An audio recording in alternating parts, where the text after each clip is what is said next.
Hello,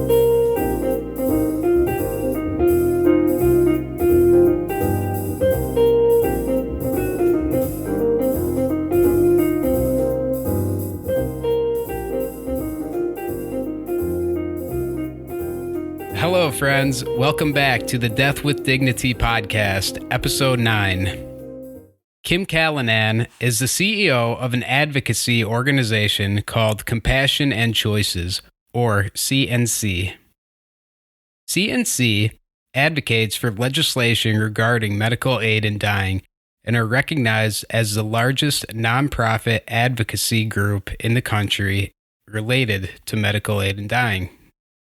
In this episode, Kim explains to us why she became involved in the field, the purpose and mission of Compassion and Choices, and even how you, as a listener, can help advocate for the movement in both big and small ways. We encourage you to check out their website at www.compassionandchoices.org, and we thank Kim for sharing her story with us. Enjoy the episode. Well, cool. We'll kind of get things started if that's okay, Kim. And I always like to kind of start with our guests by asking them to tell us about yourself, just who you are, where you're from, if you have any family, anything personal you'd like to share or educational experience. Fill us in. Just give us a little snippet of who you are. Thanks, Andrew. My name is Kim Callinan, and I live in the Maryland area just outside of Washington, D.C. I have been married for 25 years in May, and I have 2 children, both adults now, a 19-year-old and a 21-year-old, and both of them are in college at the moment. And I lead Compassion and Choices, which is the largest national organization that is devoted to improving care and expanding options at the end of life. Excellent. And tell us about how, because obviously that's what this whole podcast is kind of about, the End of Life Option Act. Tell us about how you got involved with Compassionate Choices. Sure. So my desire to work at Compassionate Choices really stemmed from my own personal experience with end-of-life issues. I had a grandmother who had an advance directive that wasn't honored, and she ended up on a breathing tube at the end with very invasive procedures. And my very last recollection was her pulling the tubes out, getting very angry, and this feeling like we had violated her at the end instead of her getting the graceful exit that she was seeking. And then when you fast forward about 10 years, my grandfather passed away, and he had the complete opposite experience. By then, my mom was a hospice social worker, and he had a beautiful end. She called us in to let us know that he had made the decision to forego treatments and to come off of his heart medication. And we all got a chance to say goodbye to him. And there was peace and closure. We got our last lessons learned from him. And it just was such a beautiful end that really taught me that endings matter, not just for the dying person, but for those that are left behind. And it became what I wanted to become, my life's work. I fortunately had a background doing political advocacy work and in public policy. And so when the position opened at Compassion and Choices, I was very well aligned for the position and had the opportunity to come work here. Wow. Very cool story. Quite the story. Not cool. That's not the way to describe it, but just very unique and motivating and empowering that you decided to kind of make this your life's work and honor your family like that. That's really impressive. Thank you for sharing those stories with us. And so how did you kind of know about the organization prior to getting involved with them, or did you hear about it through like a hospice agency? You mentioned your mother was a hospice worker, and also, do you think your mother had influence on you kind of traveling down this path as well? Yeah, my mom, I'll start with the mom first, and then I'll go to the others. So my mom definitely had an impact on me. Talking about death was not the scary thing that it is in many other families because she worked in hospice care towards the end of like when I was in my teen years, she went into hospice care. And she would also share a lot of stories when she would come home at night about what the experience was like and how much suffering there was. So it was more normalized in our family to have conversations. And so that definitely drew me to the topic. I actually had no familiarity with compassion and choices before I applied for the position, which was both exciting for me because it told me that there was work that the organization could do to raise their profile and their visibility. And that is part of my background. So I was excited by that opportunity. I was at the time I had about a decade of experience working in advocacy work and for political campaigns. And then I did about a decade in social marketing campaigns. And then I did another 6 or so years where I was doing work at a for-profit company running the public health and social marketing division for different government agencies, NIH, HHS, around different public health issues. And while I was there, I realized that I missed the advocacy work and that while I was making good money and theoretically at the peak of my career, I had just had an amazing year bringing new business into this company. I was missing what I loved about my job, which was feeling as if I was making a difference in the world. And so I did a hard look at, where do I want to be in my life and how do I want to contribute? And went to my husband and said, I'm really sorry. I know that we chose the house we lived in and to send our kids to the school we went to and all of the things that require a salary that I was earning, but I don't have joy and satisfaction in my work and I'm spending too much time there. Will you support me? And fortunately, I have an amazing husband and he said, absolutely. And didn't throw it in my face because I was the one who wanted the new house, not him. And he just supported me. And so it took us about 2 years for me to kind of unravel the financial kind of intricacies of our lives to a point where I could move and work at a nonprofit. But as soon as I got there, I started to look around and I had a job. There was nothing wrong with it. It just wasn't giving me passion. So I was very careful. I only wanted to go to a job where it was an issue I felt passionate about. And I only wanted to work someplace where I felt like I was going to be in a leadership role where I could have a positive influence. And I just got fortunate. It was like all things lined up. And here I am now. It's been almost 7 years and I've never looked back. And the message I would give to anyone who is in a job that isn't bringing them joy and satisfaction is the time is now to move. Wow.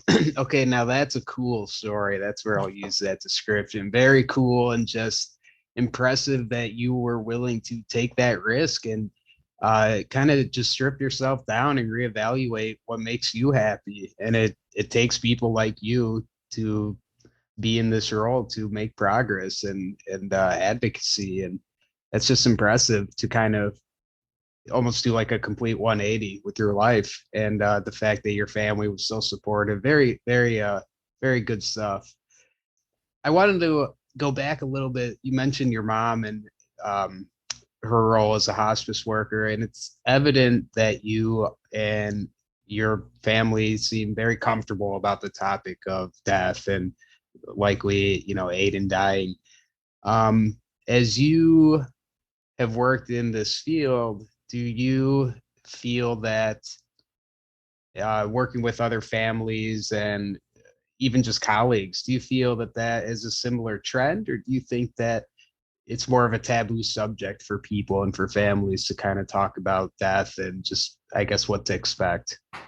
Yeah, I think it really varies. So I would say my side of the family is more comfortable talking about the topic, but my husband's side of the family is not. And except for his father-in-law, and I actually have a pretty amazing story with his father-in-law, but he comes from the South. He's African-American, extremely religious, and there is much less comfort both with the topic of medical aid and dying as well as end of life in general. And I do think that culturally you see very different experiences depending on your upbringing. And it's important that we don't make anybody wrong for their values or their priorities or their cultural beliefs. The option that we're trying to bring around medical aid and dying is definitely not the option for everybody. But it is an option that we know improves end-of-life care across the board, and it's important to a small segment of the population. And for those reasons, it's important that we have it is a legal option in all states. Yeah, absolutely. I think you spoke to that beautifully.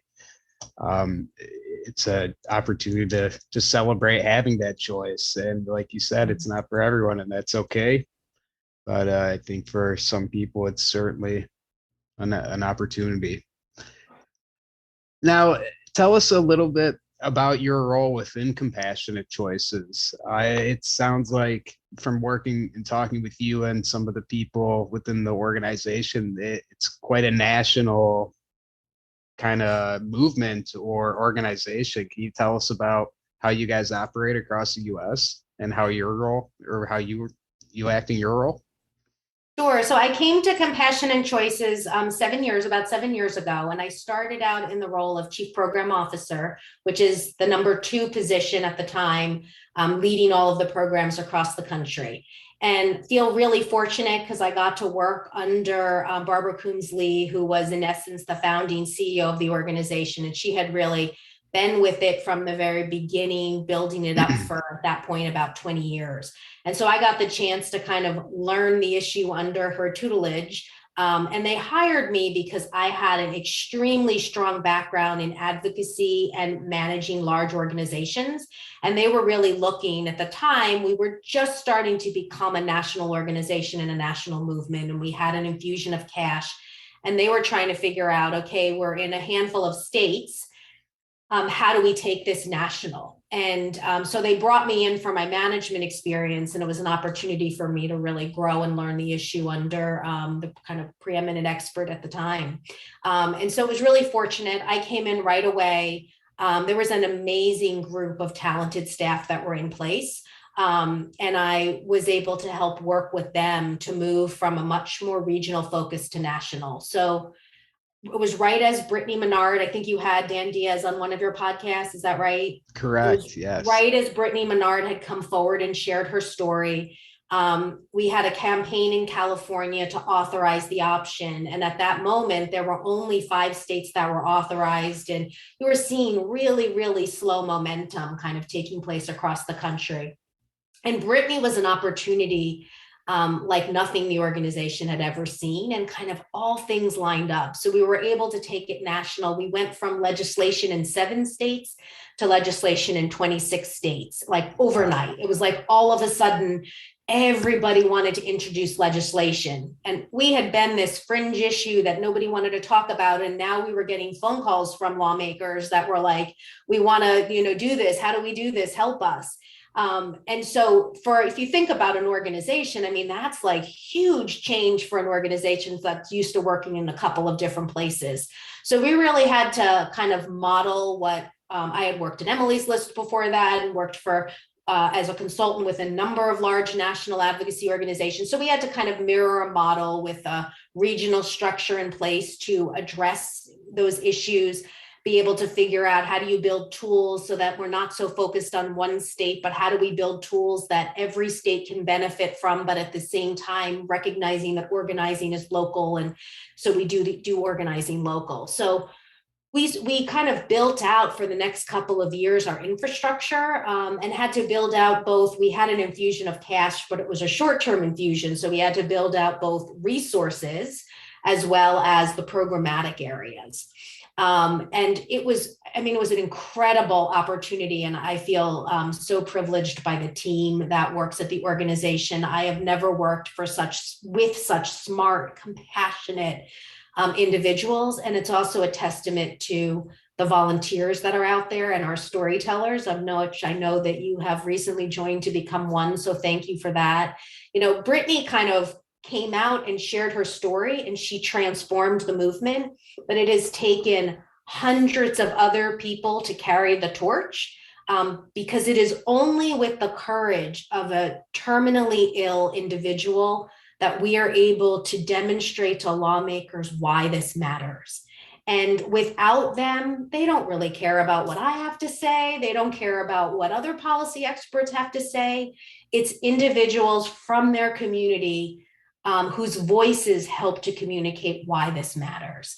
And through all of that, through our generous donors, the incredibly courageous storytellers, a really tremendous staff of people, thousands and thousands of volunteers across the country, we have just made what I think is unprecedented progress. So you have, since that point, California authorized a year later. It was a 5-year campaign. So it was supposed to be 5 years to get California authorized from that moment. And I remember in my interview, one of my staff who's still with us, our chief advocacy officer, Kevin Diaz, I said to me, we want someone who's going to stay in this role for a long time. And I said, well, I'm not going anywhere as long as there's still work to be done. And he goes, what do you mean? And I was like, well, I mean, if we authorize every state and, we finish the mission, then, I don't need to be there. But until we kind of get the work done, I plan to be around. And so he said to me, right now you're coming in and there's 5 states authorized. If we get California authorized within 10 years, that will be an accomplishment. And then literally a year later, California authorized. Wow. Then I think the smartest thing that we did as an organization, and it's funny because I was so new in my role at the time, I didn't think of it as particularly courageous. But now that I sort of look back on it, I'm like, oh my God, I can't believe we did that. But after California authorized, we wanted to be sure we replicated the kind of success that you saw in the marriage equality movement. And we knew we had public support, but how do you actually make there be another quick win so we can kind of start the momentum going? And we knew we needed to do a ballot initiative somewhere because it's easier to control things in a ballot initiative because the citizens are voting as opposed to lawmakers, where you've got so many other things influencing things. So we went to the board of directors and we said, we want to do a ballot initiative in Colorado. We only have, it was 8 months before the election. So it's a short period of time. We only have 8 or 9 months. We would fund it, set up a separate infrastructure that would run independently. And we would need you to put $5 million into this. And they approved it. And I look back on it, I was like, I can't believe we went to the board and asked for $5 million and they did it. And then we won overwhelming support. And it was incredible because it did create that, domino effect. It started exactly what we wanted to happen, started to happen after that. It went Colorado, then we did DC, Hawaii, New Jersey, Maine. We just did New Hampshire. So now we're up to 10 states and Washington, DC. And each session, we tend to authorize one more state. And that's what we're trying to do. Would be great to get them all at the same time. I'm not suggesting we wouldn't want more progress, but we're trying to be realistic. We're in times where few legislation is actually passing. And if we can just keep a session moving forward, the dominoes will keep falling. Wow, that is impressive. What a fabulous collaborative organization, and for a good cause. I like how you speak about your colleagues and the people involved as well, the volunteers from top to bottom. I would think that with such kind of a heavier topic in a sense, that you would have to really, be all in to join and participate in something like this. So I can imagine you really come across some wonderful individuals. So again, people like you and your organization who really help people who are like me, have these options and choices. So I think just having that choice, it comes down to having the choice, and that's what's really important for someone like myself. So thank you again. I wanted to ask a little bit about the political piece. You mentioned you live kind of near Washington, D.C. Is that by design? Is that because you are so involved in legislation type stuff that you got to shoot over there frequently? Tell us a little bit about what it's like getting involved in more of that political realm. Sure. So most of the medical aid and dying laws take place at the state level because the practice of medicine is governed at the state level. So if you're talking specifically about the work around medical aid and dying, I'm just as likely to fly into a state capital across anywhere in the country as I am into Washington, D.C. But when they were hiring my position as the chief program officer, they did want somebody who was based in the D.C. area at the time.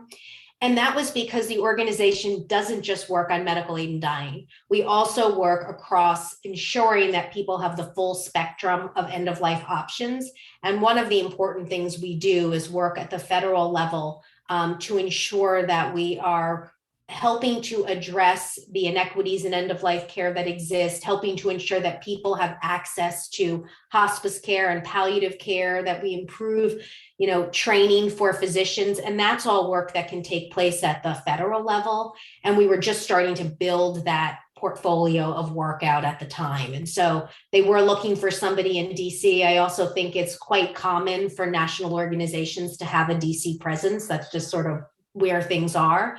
So I wouldn't say I spend, especially in my current job as CEO, I probably spend as much time out in the community as I do in DC. But initially when they hired me, they did want a greater presence within DC. Okay.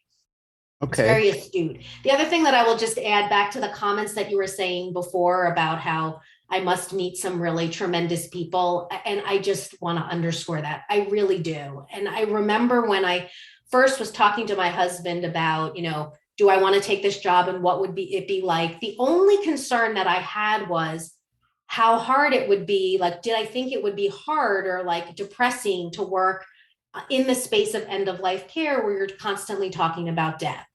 And there's no question, like we lose storytellers all the time that we've built close relationships with, and it is hard. And, losing people constantly is hard. So I don't want to minimize that there is a difficult aspect to it. But what I have found more than anything is that I am inspired every day by the way that our supporters and storytellers choose to live their lives. And it makes me a better person. It makes me recognize that I shouldn't get upset about the little things, because if I knew I had a limited amount of time left, I'm not going to fight with my mom over some stupid thing, or I'm not going to get upset with my daughter over something. Like, I'm going to focus on making sure that every day of my life is spent making meaning and contributing to the people around me. And so I try to carry their spirit with me, your spirit with me. I mean, you're a great example of that, and live my life that way every day.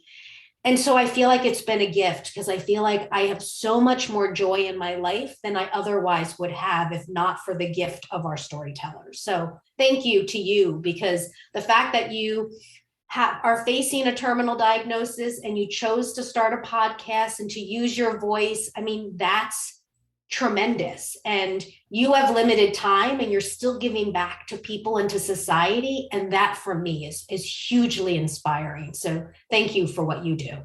Of course, Brad, that's really sweet of you to say, and just I thought very powerful, your words. And yeah, those were some of the pieces, or one of the questions I had was just if there are any real specific people that stand out to you as you moved along. It sounds like you built some really wonderful relationships along the way. If there's any, whether it's a colleague or a storyteller, and if you don't mind too, can you just kind of define and tell us about the storyteller program and kind of what that's about for the listeners? So our storyteller program is about lifting the voices of people who either themselves have a terminal diagnosis or who have experienced somebody at the end of life, where that story could have a profound and positive impact in end of life care, and helping us to change policies, helping us to change the medical system, and helping us to raise awareness. So we started out with much of our storyteller kind of mirroring Brittany Menard, with people who wanted the option of medical aid and dying and were terminally ill themselves, being willing to share their story. And then we had family members who were willing to share the stories around medical aid and dying, of people who didn't have the option, who unfortunately needlessly suffered. As we've been working to improve medical aid in dying laws in other states, we have now storytellers who are speaking to some of the barriers that exist in different states and some of the improvements we're trying to make through the legislation. But as importantly, what we found in reaching, you asked the question earlier about different communities and whether different people are in different places. We found that for communities and for individuals who are not yet comfortable talking about the end of life, that we need to do a step back and we need to have storytellers who are helping to explain why the issue matters. Why do we care? More people talking about advanced care planning and the impact advanced care planning or a lack of advanced care planning could have on the end. People who come from different cultures and different communities. So there really is lots of opportunities, and storytellers are tapped into depending on their interests in many different ways. So some people are doing direct work with lawmakers. We might help them to draft a letter to the editor or an op-ed. Others, like you, have taken on to doing podcasts. And some it's just posted up on our website. So there's a kind of wide degree. The amount that a story is covered is often dependent upon what it is, and the media really likes to cover, which, is hard. They want to cover the person who is terminally ill, who wants the option. So those are the stories that tend to get picked up the most, especially in a state where we have legislation that's advancing. So we're trying to do more work. Like, we really want to just generate positive stories also about people who've had positive end of life experiences, but it tends to be difficult to cover those. We also do some videos, some promotional materials where we'll use different stories in those as well. Excellent. That's a very, I think, just powerful piece of the organization. And I get the feel and the vibe that one of the, it seems like, strengths of your organization is displaying empathy and kind of presenting this information, I think, in a gentle way to people. And also just kind of the reminder that these are choices. They aren't something that everybody has to follow through with. So I really appreciate that you guys have such an open and understanding mindset as you work on the legislation piece. And a little bit with that, as you move forward and the organization moves forward, how would you envision some of this unraveling with legislation in different states and even federally? Yeah. So that's a great question. And I do realize you asked me and I didn't answer whether there were any particular storytellers that I carry. So first of all, I have met hundreds of incredible people and they all touch me and inspire me in some ways. Of course, Brittany's story, like, that's just one that carries everybody. One of the early storytellers for me that's really been foundational is a woman named Heather, who she did work with us in Delaware and had done lobbying for lots of different issues herself, like professionally. And then unfortunately was very young and got this option. And she sent me an email just as I was becoming the CEO of Compassion and Choices that basically said, unfortunately, my time has come and we haven't made this option legal yet in Delaware. And I am so excited that you've now become the CEO and promised me that you will continue this fight on my behalf. And so I have carried a piece of Heather with me throughout my entire time as CEO, knowing that I have made her that promise. It's people like her and, in all of the states, there's always been at least one storyteller who's kind of been the face of the movement. So Mary Klein in Washington, D.C. and John Radcliffe in Hawaii. I mean, just they are such compassionate people. And most of them have no desire to be a public figure. Like, I remember conversations with Mary Klein, who was our DC storyteller, and she said, I don't want to be the public face of this. I just want the option available.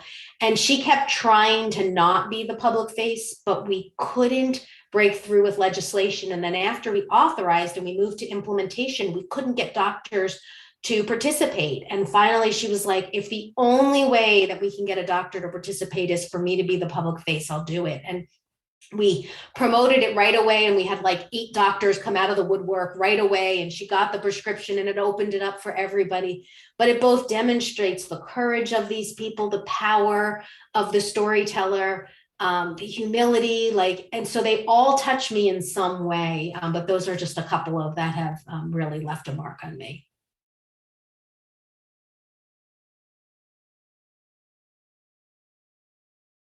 Hey, Andrew, I seem to have lost your voice. There you go. Oh, there you go. Little tech issue. Thank you for sharing the story and doubling back to that question as well. Yeah, just a lot to digest there and think about different stories, the different paths these people travel, and how they're still willing to not only take on their role of having a terminal diagnosis, but the extra roles of advocating and fighting for that option to the End of Life Option Act and having that choice. Do you? I guess kind of back to the legislative piece. What do you envision as we move forward and as you and your organization continue to advocate for this option? Sure. So that's a great question. So I think our hope and our intention is to continue seeing more states authorize the option of medical aid in dying. That's something that is obviously so important. We've been able to authorize about a state a year since 2015. And I think you'll continue to see that take place. And we're going to continue to work to make sure that takes place. And if somehow we get stalled, we might pull another rabbit out of the hat. But, we've got to kind of keep that momentum going. At the same time, we have a tremendous amount of evidence and data that shows opportunities to improve the law. And it's not around the eligibility criteria, but around ensuring that we're achieving the original intention of the law and making sure that people are able to access the law who are eligible. We made some very good improvements to the law in the recent California reauthorization, as well as when New Mexico passed the law for the first time back in March of 2021. So I do imagine that you're going to see more states making some of those similar improvements to the law. I actually just got off of a hearing right before this with Vermont, where they are considering some improvements to their bill. We'll have improvements in both Hawaii and Washington State going forward. And our hope is that in the states that don't yet have legislation, they'll do what New Mexico did, and they'll just pass a better bill. But I will say that unfortunately, lawmakers tend to be very conservative, and their frame of reference is that more regulation is better because it's more protections, and they're not really understanding that those regulations are actually roadblocks for a dying person. And the length of, when someone has 6 months or less to live, it sounds like that's a lot of time, but most people don't get that prognosis until they really only have a few months left. And then finding 2 doctors and going through this tedious process both takes away precious time from the person and also is not easy. Like it's optional for doctors to participate and for health systems to participate. And so there is a natural inherent roadblocks in the legislation without having things like 15-day waiting periods, which most of the legislation currently includes. So I think you'll see that taking place. But as importantly, medical aid in dying is an option for people who already have access to good care and the end of life, and who therefore then can choose autonomy. The other thing that I think is really important is in this movement is that we address the disparities that exist in other end-of-life care options like hospice and palliative care and pain management. And so that's some of the other work that the organization is doing. And I think it's really important in this environment that we remember that it is as important that we bring all end-of-life care options to everybody and we address those disparities as it is that we bring this important option of autonomy across the country. So we're balancing those 2 options and working to see kind of both of them move forward.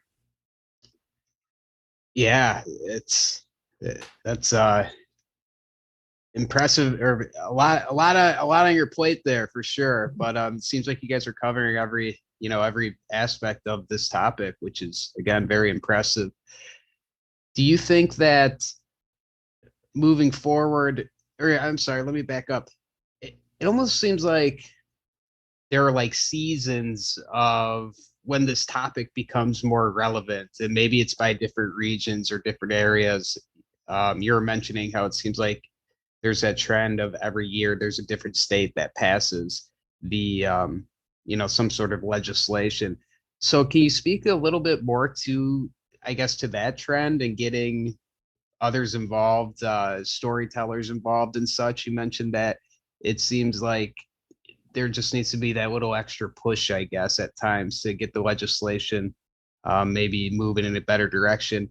And with that, I wondered if you could speak to just some of the barriers. What if you notice like a trend of the most difficult barriers to getting something like this passed? Maybe it's Sure. religious beliefs, whatever it might be. So yeah, anything you got in that department. Sure.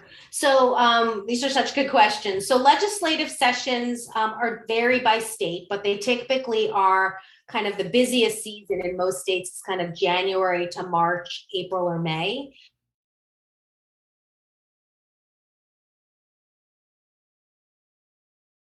Uh-oh. Crazy. Uh-oh.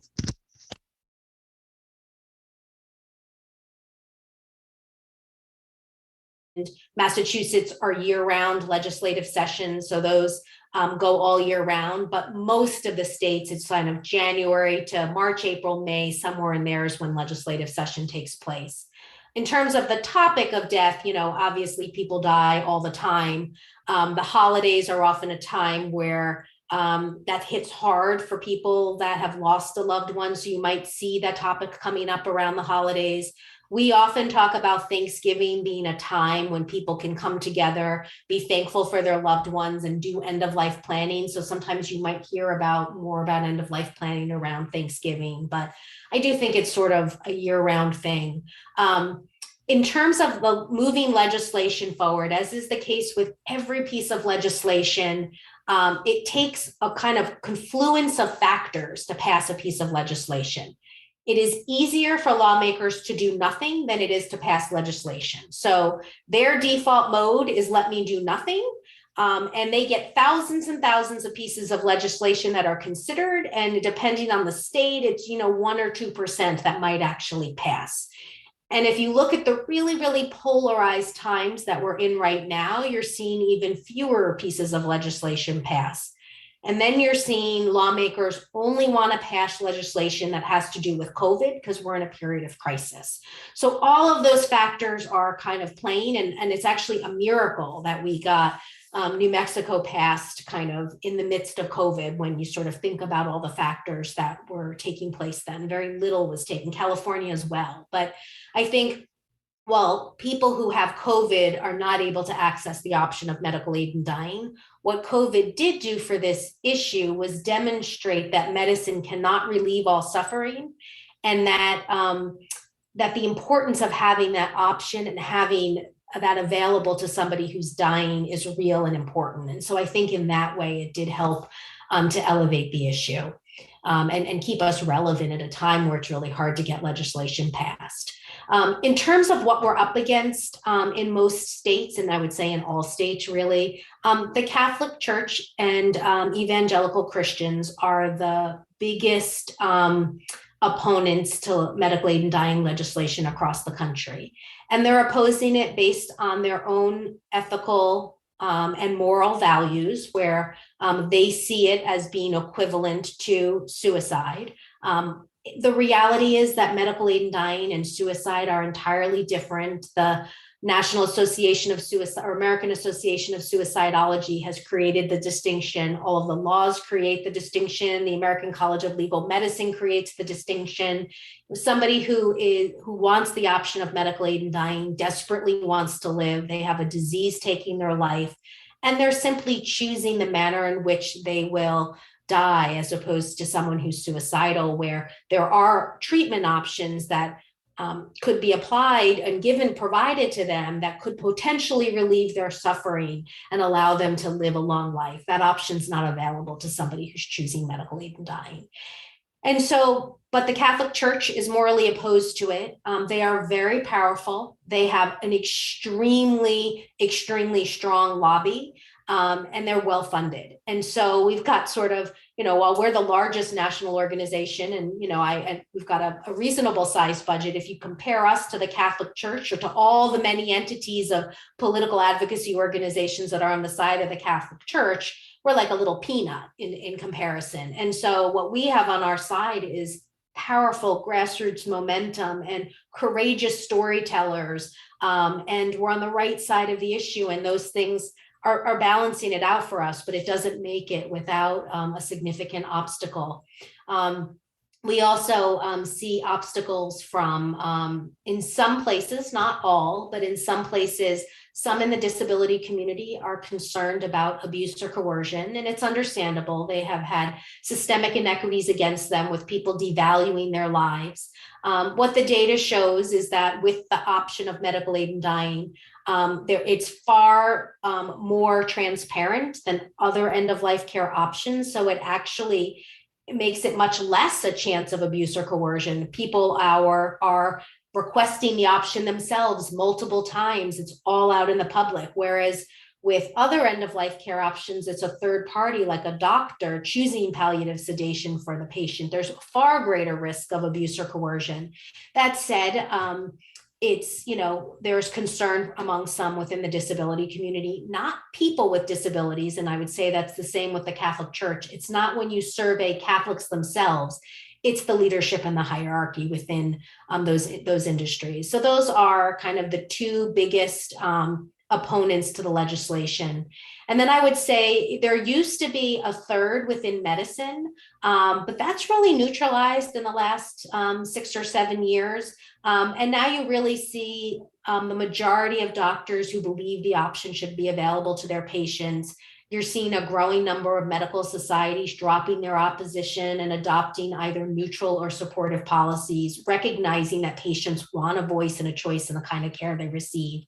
What we still need to work on and do is getting more doctors comfortable with supporting their patients with this option. So you have large numbers who support the option and want it to be available, and smaller numbers who are willing to support their patients in accessing those options.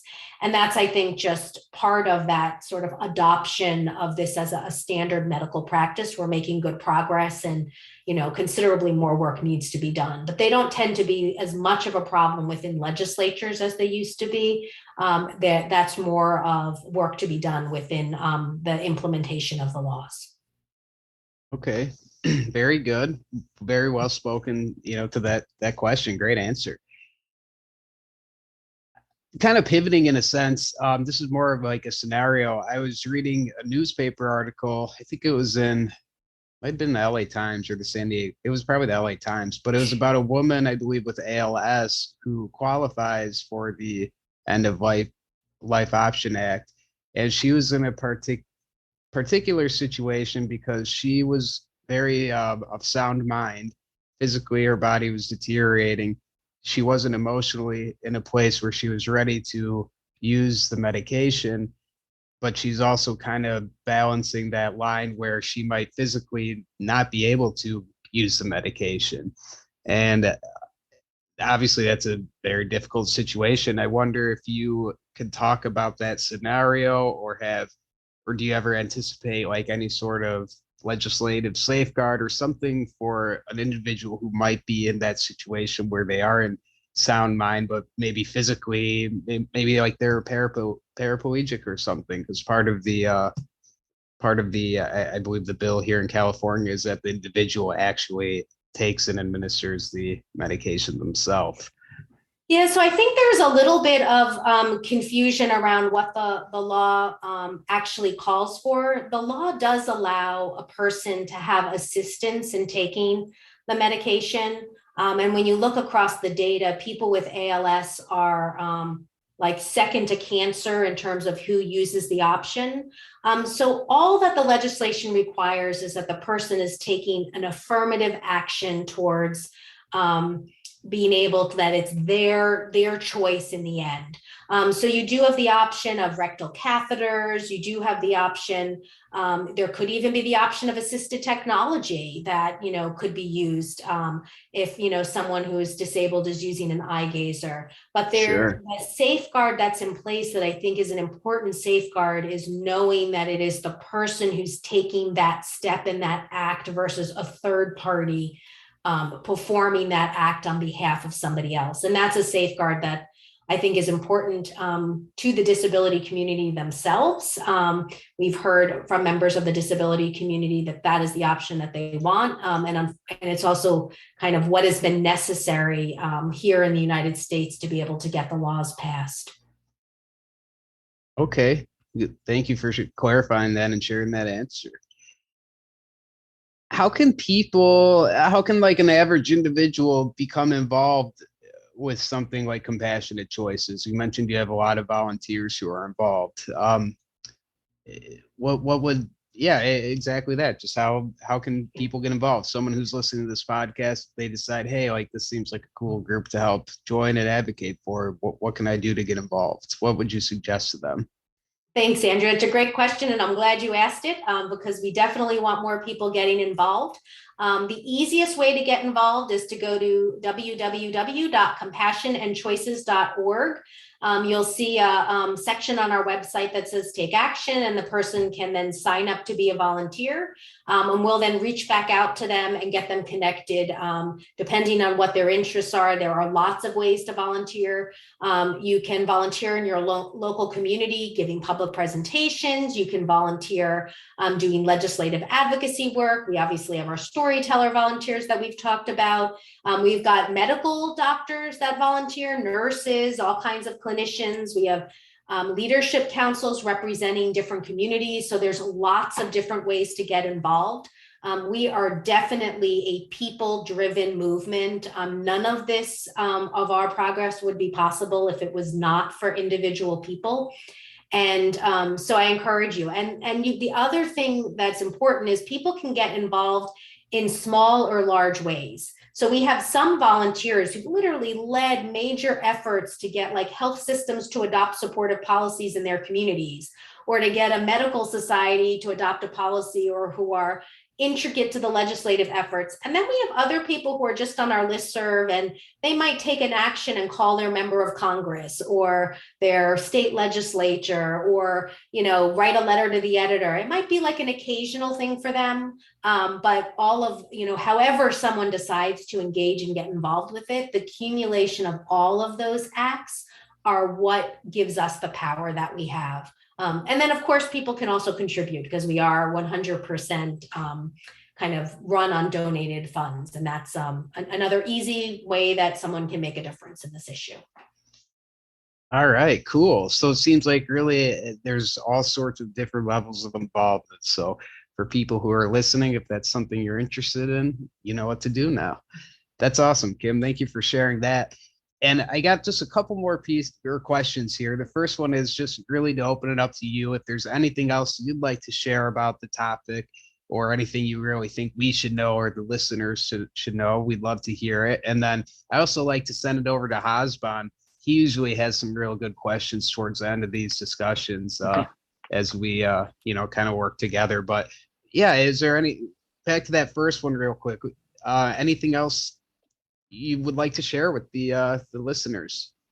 So, I think you've actually been really thorough in terms of the questions that you've asked. So I'm like having a hard time thinking of something that you haven't already asked, but cool. No, that's okay. I guess I would just sort of reinforce the importance of individual volunteer efforts in realizing change within this issue. And I guess the one thing that I would add that you haven't talked about as much that I think is important for people is we have many, many people that are involved in our movement who have not taken the appropriate steps to ensure that they have safeguarded their future around their end of life options. And on our website, we have some great advanced care planning tools, and we also link to state forms. We have a dementia values and priorities tool. And one of the heartbreaking things that happens, and you asked if there's ever kind of storytellers that have left with me. And one of the storytellers that has left an impression on me was someone who was super, super active in the movement. And I've met with a million times, and I just made the assumption that they had filled out everything and that they were ready, and they had conversations with their loved ones about what they wanted at the end of life. And unfortunately, they hadn't. And that end of life experience did not go well. And, I personally felt like I had failed them, because all of our conversations had been about system change. And here they hadn't done the basic things to take care of their own end of life experience. So I encourage people that are listening to this podcast to not forget yourself. Figure out what your priorities are, what's important to you, and most important, identify a healthcare proxy, the person that you trust to speak on your behalf. Because if you're ever in a situation where you can't speak for yourself, you want to know that that person understands what your priorities and values are. So I guess that would be my final closing thoughts. Beautiful. That's awesome. And with that too, yeah, you people heard it here first, and just from Kim exactly. And I think in life you never expect these things to happen to you, and sometimes they do. And these events might occur, and it seems like we have a exit plan ready for almost everything in life except the ultimate exit.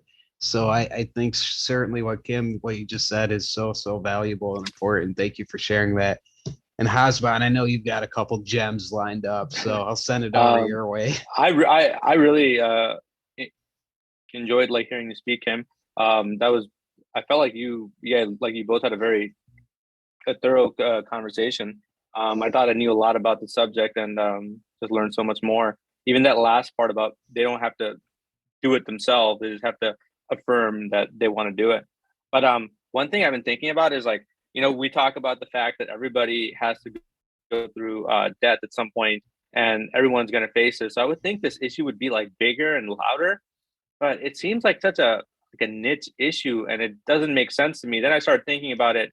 I was like, well, maybe it's because a lot of people die. That's true, and everyone has to deal with it. Obviously, everybody dies, but what percent of deaths, or what percent of people? Yeah, what percent of deaths or something where end of life option would even be a consideration? Maybe a lot more people died because of immediate trauma, like a car accident or something. And maybe that's why this issue is not a big deal to a lot of people, or just not in their consciousness. So again, what percent of deaths do you think, or what percent of people? I don't know if you have any data on it. Yeah. Let me go back, Hasbin, to what you said, because I want to be sure what I said was accurate. A person does have to take an affirmative action and step themselves.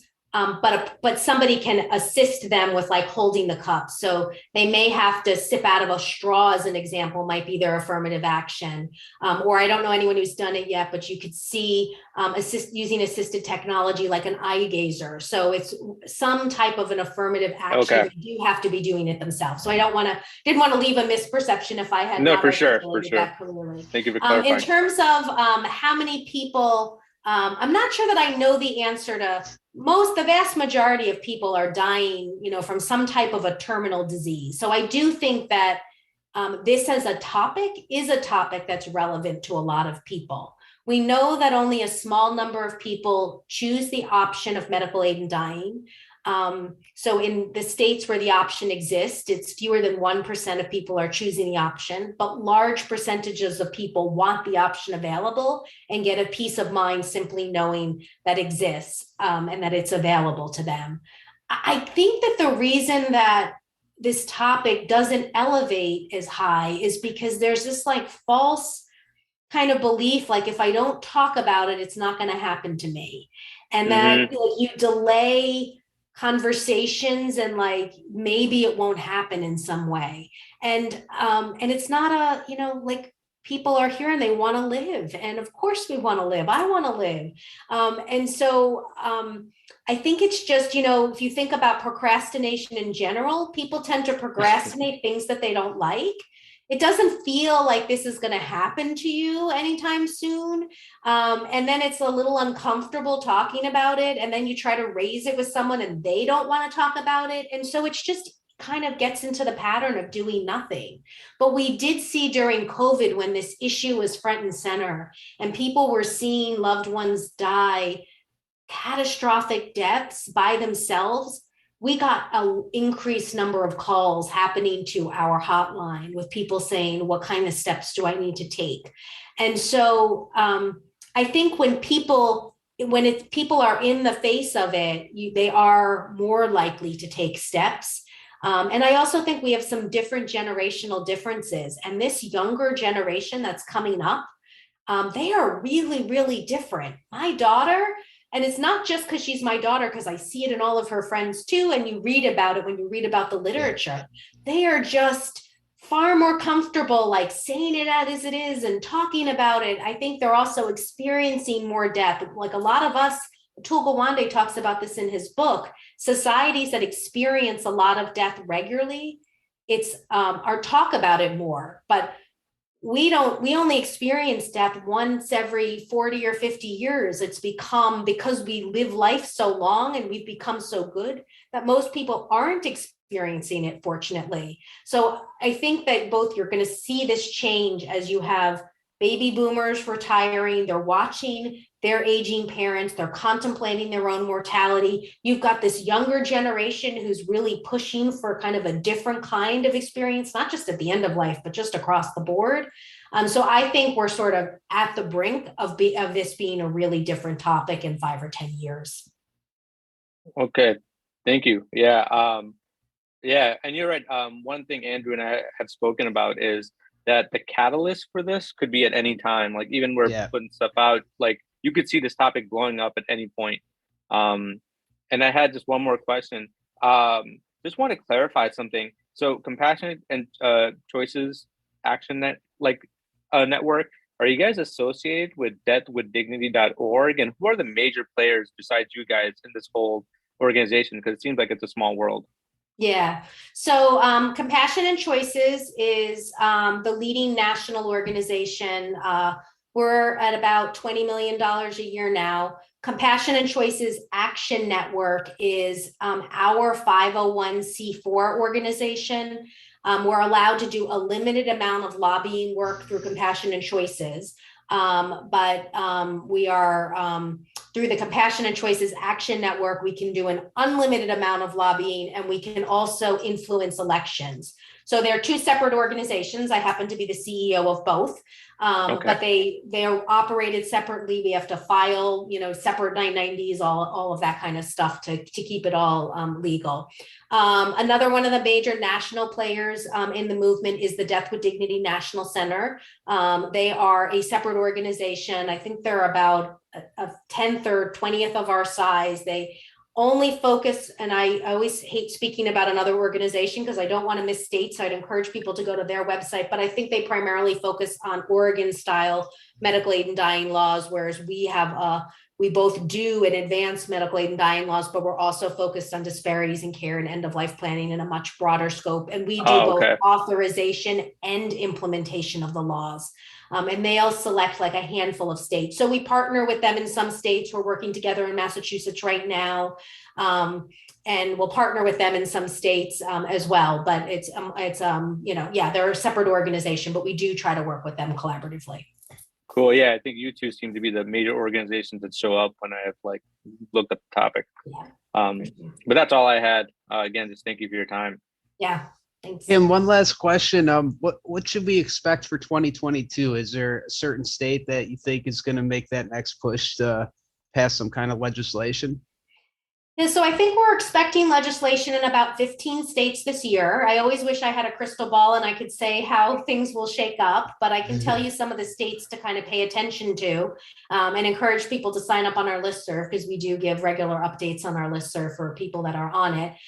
So Massachusetts and New York are two states that have been active and busy for quite a while that we will advance legislation in again, and we'll make progress. The same is true for Connecticut and Delaware. Both of them are very active. We're seeing much more work taking place within Minnesota.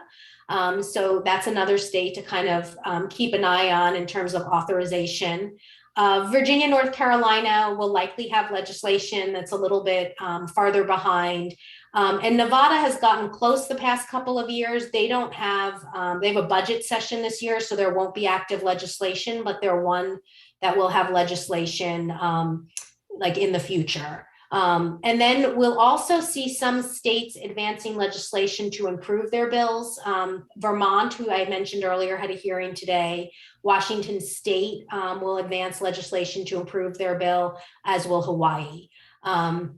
I'm sure that I've forgotten someplace, somebody on that list, but I think that's kind of a reasonable starting point of what legislation is active this session. Yeah, that's exciting. It sounds like there's some good work being done.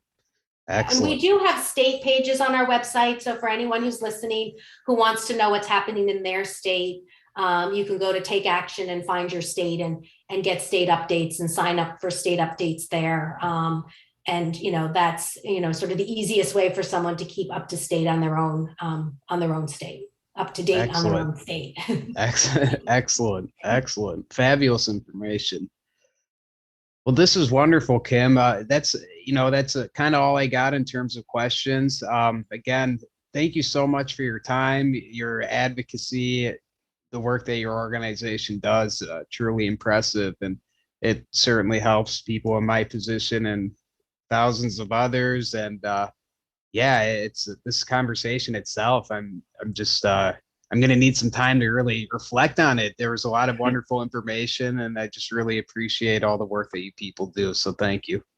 Well, thank you for having me, Andrew. It's really a delight. And I'm, as I said before, grateful for you having me on the podcast, but also for your willingness to serve as a storyteller. It does not go unnoticed that your time is limited and you could choose to spend it in any way you want, and that you're choosing to spend it contributing to making society better. So thank you for that. Thanks, Kim. That's very kind of you. I hope you have a wonderful day. We'll be sending good vibes your way as you guys continue your fight to advocate. And I hope that we get to cross paths again sometime in the future. It sounds great. Thanks, Andrew. Bye-bye. All right. Take care, Kim. Bye, Kim.